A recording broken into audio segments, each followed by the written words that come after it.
grown up a little more when I saw her at the funeral service, and she was in the choir.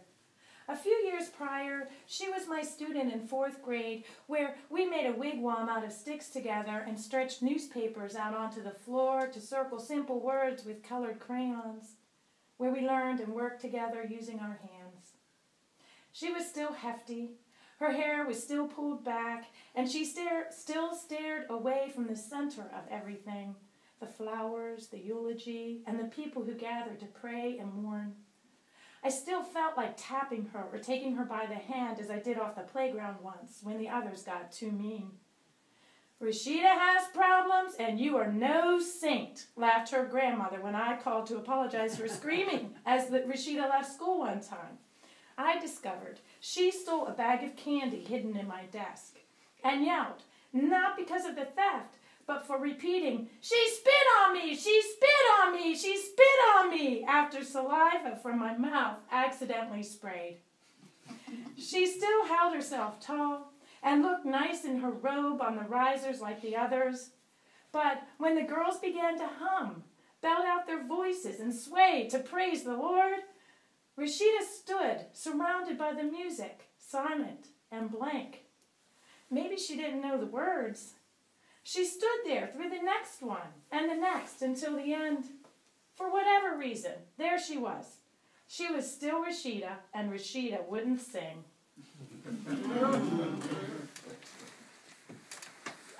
This is so strange. We didn't rehearse this time what poems we were going to read and what order. So you have Rashida in robes, and this poem is called Black Note, and it's from Rashidia, Morocco, and where I met the women in the black robes.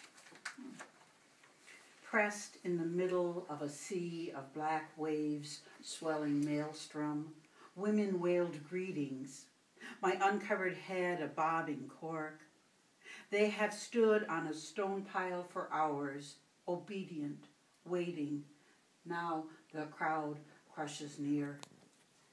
Where there are only eyes, a hand rises, a red phone snaps, disappears. It was supposed to be a red photo phone. I cannot move. Squeezing in close, a wrinkled-eyed woman grasps my fingers and closes them over paper, secreting it, making me a co-conspirator.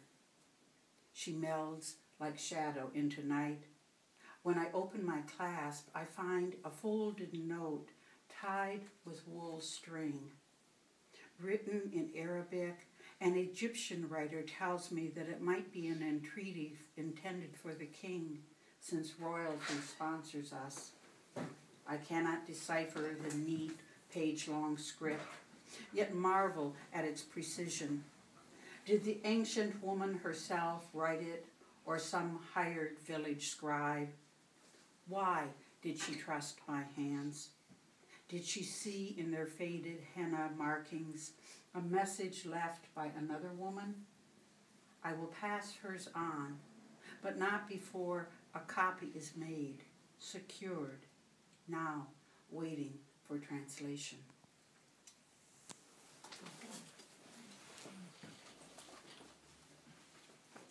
This is something a little scary, and if you're afraid of dentistry, the spine. The Charity Dental Clinic is strictly extractions and x-rays to see if extraction is needed. The cavity from 2 years prior is now ripe for plucking, if pain's anything to go by. Years ago, I dreamt I was a middle-aged Filipino man with thinning hair. In the bathroom mirror, I saw my 2 front teeth were gone and decided it looked okay. Kind of tough. Dream about teeth falling out is supposed to be about humiliation. But I was somebody else losing his teeth, and he didn't mind. So why do I? I returned to the clinic and they take my wisdom teeth with a pair of pliers under local anesthesia.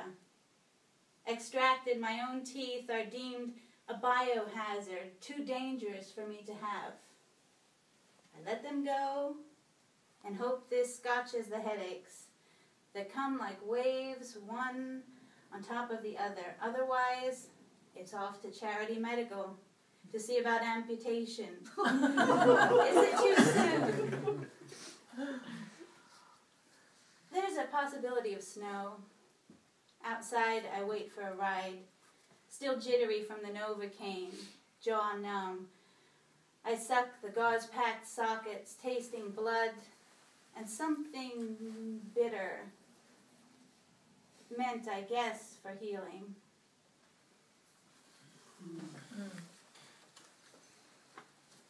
Well, I'm bringing you back to Pennsylvania again. That was in Pennsylvania. Yeah. And the Philippines. A little bit in the Philippines. Places I see the ocean, which is inspired by another poet's work, inspired by Places I Hear the Ocean by Faith Sharon. So I'm seeing the ocean, whereas Faith was hearing the ocean.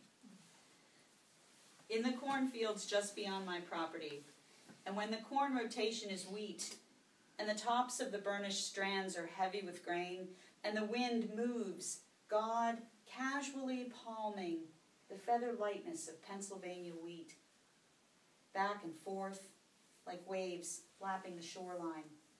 I see the ocean's expanse in the late March sky, its blueness a memory of aquamarine, clouds collected water foaming like breakers on waves I'll push my body against, to make my skin feel, to allow the salt to collect on my arms and dry, crusted there, to allow sand in my eyelashes, mascara burst of mist and spray, caught in tumbled waves.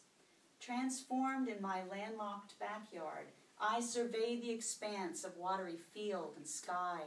I make my way to sea.